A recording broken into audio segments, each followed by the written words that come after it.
বিএনপির চেয়ারপারসন বেগম খালেদা জিয়া রোববার দেশে ফিরছেন।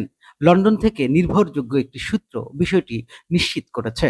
সূত্র জানায়, দীর্ঘদিন ধরে নানা জটিল শারীরিক সমস্যায় ভুগতে থাকা প্রবীণ এই রাজনীতিবিদকে দেশে ফিরিয়ে আনতে বাংলাদেশ বিমানের একটি নিয়মিত ফ্লাইট বিশেষ ব্যবস্থা নেওয়া হয়েছে।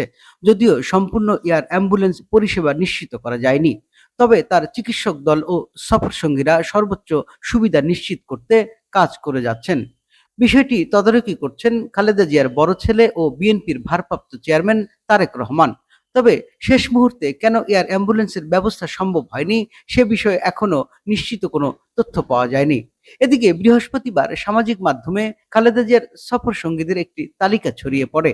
তালিকায় দেখা যায় তার দুই পুত্রবধূ, ব্যক্তিগত কর্মী, যুক্তরাজ্য বিএনপির শীর্ষ নেতৃবৃন্দ এবং তাদের কয়েকজন স্ত্রী সহ আরো অনেকেই তার সঙ্গে ফিরছেন।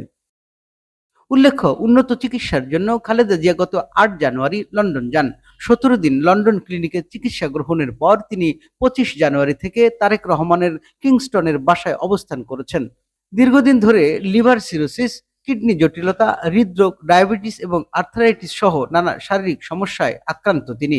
লন্ডনের চিকিৎসকরা ঝুঁকির কথা বিবেচনায় নিয়ে লিভার প্রতিস্থাপন না করার সিদ্ধান্ত নেন।